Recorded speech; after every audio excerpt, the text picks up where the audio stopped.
Hello folks, Bradley is back with another painting from 2010. It's a pretty nice little painting. I was kind of like, well, the title of this one is called Special Memories.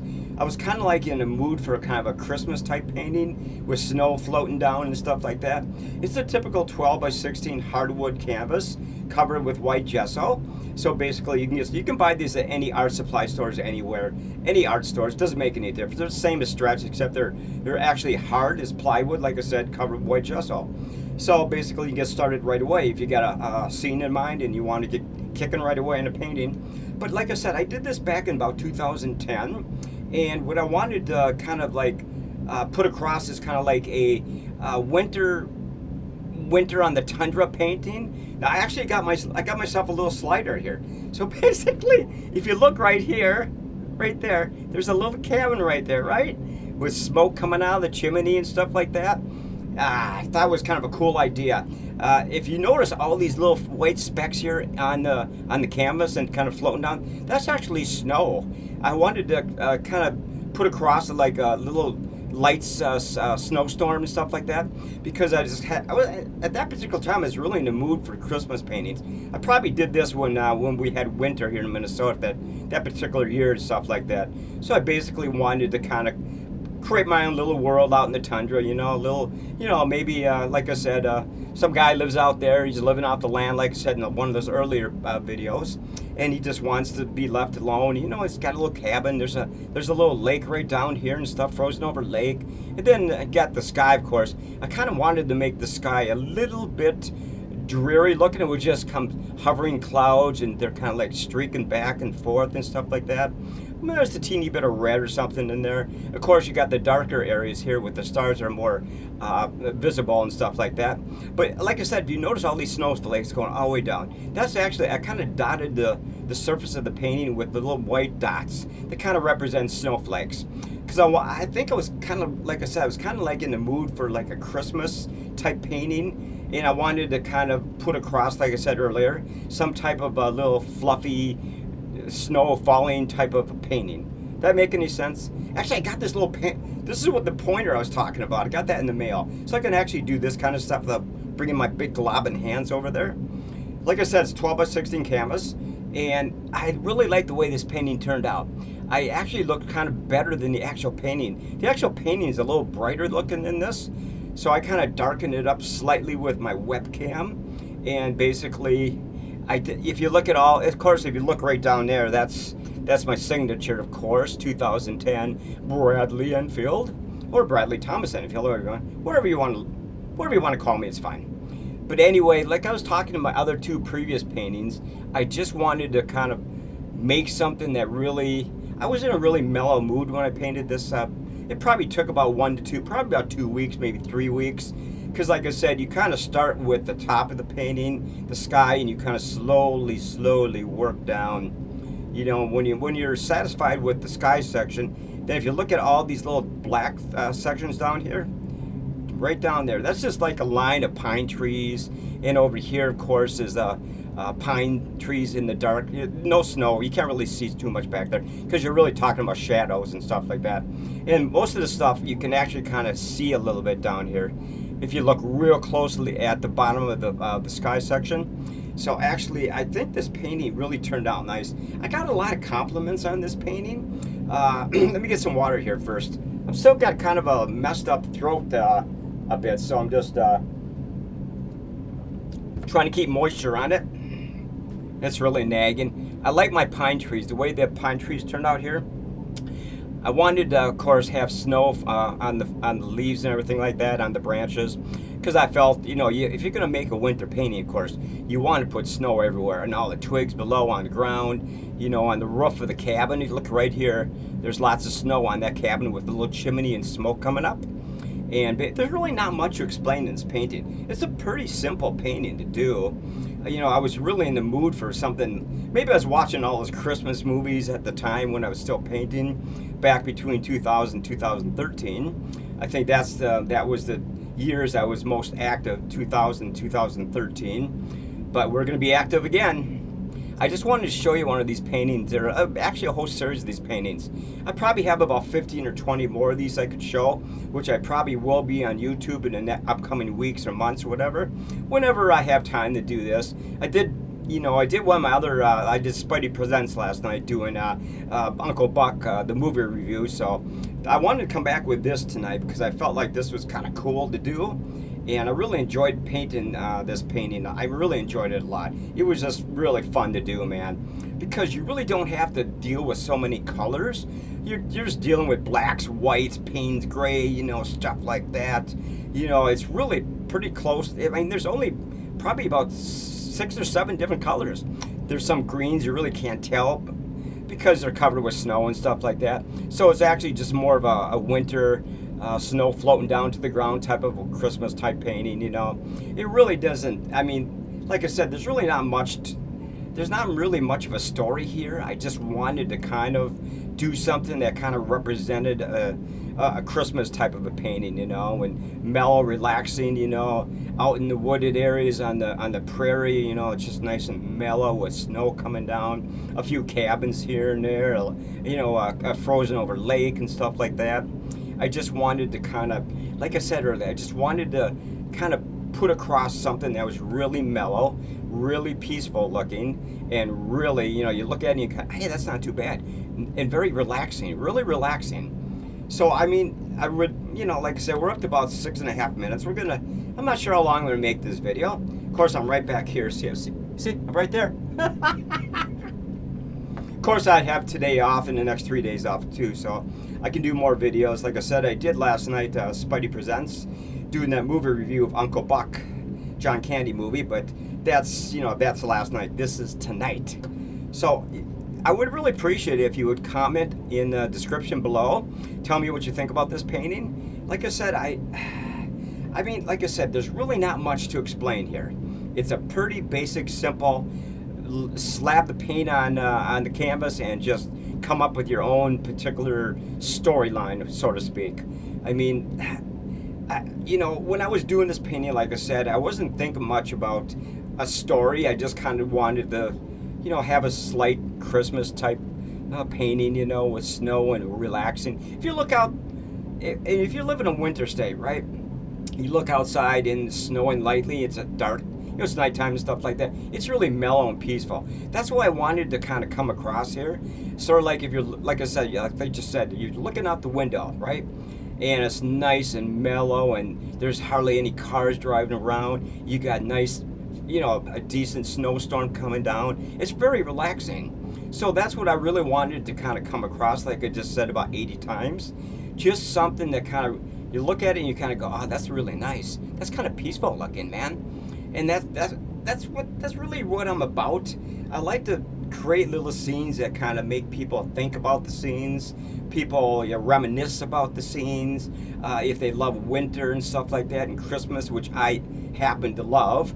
So I love living in a winter state. Of course, I live in Minnesota, so basically, of course, we didn't have much of a winter this year. That was crappy as hell, man. I don't, we had a couple coverings of snow and that was about it, man. This is the stuff I like right here, where there's like a foot of snow on the ground and plows are out, plowing the streets and stuff like that.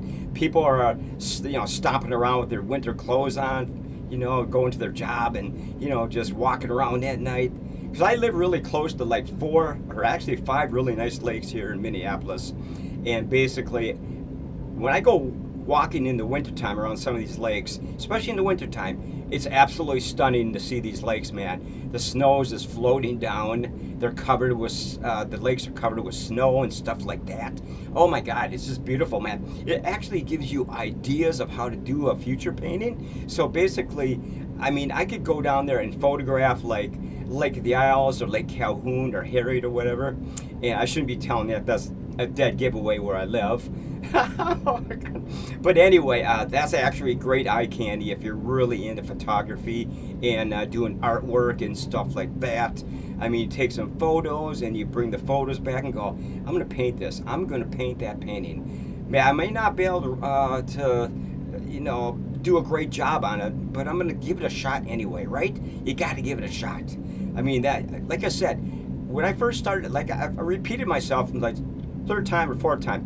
When you first start, man, you got to start with the goddamn back, right there, right there.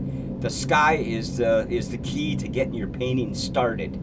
I mean, a lot of people don't understand that. They think they can start in this section down here. No, you've got to start on the sky first. And once you're satisfied with the sky and the back line of pine trees and all this kind of stuff, we're talking about distance here, folks. You got to create a sense of distance. So we know this is going way back here. You see all these pine trees right here. And that kind of gives you, like I said, the composition is actually really nice because it gives you a sense of distance here. Like I just said, I shouldn't repeat myself. Distance. Distance is extremely important. Whether it's going to be a mountain range up here, first you got your sky, right? Then you have a mountain range somewhere over here, and then you start having all these trees and stuff, in front of it and stuff like that, and you kind of work, you want to create distance.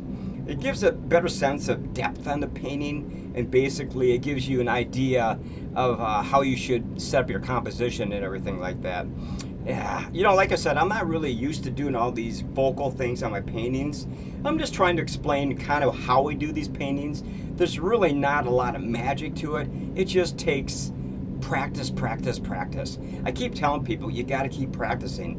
When I first started painting back in about 1999, 2000, I wasn't very good, I had a lot of dismal blunders, but the thing is, you kind of look at, you kind of save your old paintings, right? And you kind of line them up in a particular room or something, and this is my early works, and you kind of look at your early works and you kind of go, dude, these are not too good, man. But then as you progress with your ability, you kind of look at something you're recently working on and you compare it to the paintings you did like half a year later, 2 years later, something like that, and you can see the difference.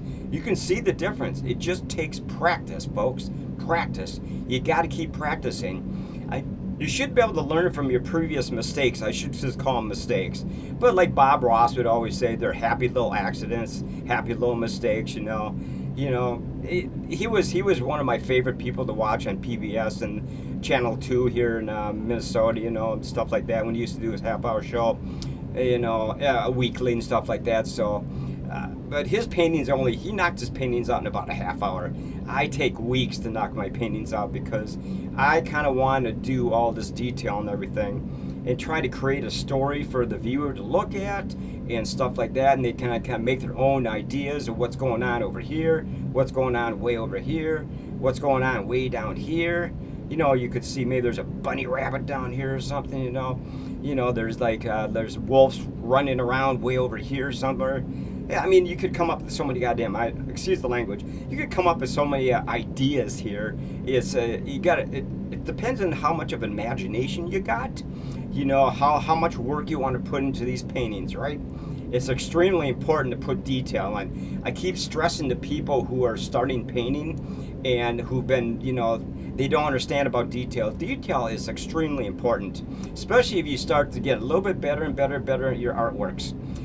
The more detail you put in there, you got to keep it within size. Dimensions got to be perfect because you don't want to overdo your detail. But the thing is, you don't want to make it too small or too big. You want to kind of where people can actually see it here, and they can make a determination where this scene took place, stuff like that. And I'm not doing too bad for for like a little narration here. I'm not too bad, considering I still don't feel very good. But the thing is, I'm going to be starting on my new paintings pretty soon. I got everything I need, but I wanted to kind of showcase some of these paintings for the people on my YouTube channel, and anybody else that might see my paintings on YouTube feedlot. What was this, like a farm or something? They'll eventually get saturated on the YouTube news, whatever you want to call it. I don't give a care. I don't even know what I'm talking about. But anyway, I'm trying to have some fun here, folks. Like I said, if I make some verbal blunders, just ignore them because I'm not feeling overly well still. But the thing is, I want to try to explain. Most of these trees are really easy to do. I mean, if you watch Bob Ross on PBS, if you have access to his half-hour TV show, it's still on reruns all over the world, every every week on PBS and public, public station, television station, stuff like that. So basically, he kind of shows you how to do certain things and add snow to the pine trees. I kind of watched him for years and years and years, and then I finally started to paint. And of course, like I said, my paintings were not too good at first, but then, like I said, you start looking at your old paintings compared to what you're doing now, and you can see a difference because you're actually learning how to do this better and better and better with each painting that you actually start. I would not recommend that you blast into a whole bunch of paintings at once. I would recommend that you do one painting at a time until you have it completely completely finished and you're satisfied with it, and then you can put it aside and start your next painting. One thing a lot of artists do when they first start, they keep blasting out all kinds of different paintings. Don't do that. Don't do that. Start with one painting and finish it first, and then see what it looks like, where you got to go, what you need to improve on, stuff like that. That's what's important. Just don't have unfinished paintings sitting, laying around your apartment left and right. I kind of did that when I first started too, and that's really not a good idea. I would not recommend that for new artists and stuff like that. One painting at a time, folks. One. See that finger right there? One painting at a time. That way you can, like I said, compare it to your other stuff, and you can see how much you have improved. And that's really what you want to do. I kind of got out of that habit of knocking off paintings left and right, not finishing paintings, because I wasn't satisfied with something I did like 2 weeks earlier. Don't do that. Finish that painting until you got it until it's satisfaction. You got stop to your own satisfaction. Then kind of just start the new one, of course. But like I said, finish your first painting first. I'm fumbling my words. Oh yeah. We got to end this pretty soon. We're up to about 17 minutes. So I'm actually just getting ahead of myself in what I'm talking about, so I shouldn't be doing that. Actually, I should just be listening to what I'm actually saying. But anyway, that's what you want to do. You want to just start with one painting at a time, finish it, then start your second painting, and look at your new painting compared to your old painting, of course. So I kind of knocked this off. There we go. We got it back better. So that's really the key right there. Seriously, don't start 20 different paintings at the same time. Don't do that. Don't do that. One at a time, folks. Anyway, we're going to end this. And like I said, this is called Special Memories. I don't know. I kind of messed up some of my dialogue here, but don't worry about that. I'll try to get better and better as each painting comes along, each showcase that I'm going to do on YouTube here. This is kind of crooked here. Okay, that's a little better. I got it kind of centered better here compared to the last one, so that's kind of nice too. So anyway, like I said, I don't have to go back to my job for another 3-4 days, but I think I'm going to be starting my new series of paintings probably maybe next week or the week after. I kind of wanted to get some of these out of the way for the YouTube channel. So basically, I'm kind of re-inspiring myself, because I keep looking at these paintings and goes, I can do better than this. Bradley, you can do better than this. And I probably can, because I've learned a lot from these paintings, at least the four. This will be the fourth one I'm going to show you on YouTube. There's probably another 15 or 20 coming, so I just wanted to kind of, 1837, not too bad. We got to end this video really quick here. So basically, I just wanted to come across and talk to you about this painting and the do's and the don'ts of beginning your first painting as opposed to knocking off 15 or 20, which you shouldn't do all at the same time. Very important. One at a time. Third time I've said that. One at a time, folks. So we're going to end this video, and I wanted just, I don't know. I probably could have done a better job at my talking about it, but I'm doing the best I can. I'm not feeling overly well still, but the thing is, I think it turned out okay. If you have any comments, do them on the description below on the YouTube channel. I'd really appreciate it about this painting and what you think about my presentation here on YouTube, talking about my painting and stuff like that. I hope the next one will be a little bit better. Hopefully I won't fumble some of my words up. So we're going to get going, and we will see you probably maybe in a couple days or something. I probably got to do a rowing video next, or maybe even another Spidey Presents video. So until next time, folks, check out my YouTube channel and check out these paintings. And please comment, subscribe, hit the thumbs up. I really appreciate it. Thank you so much.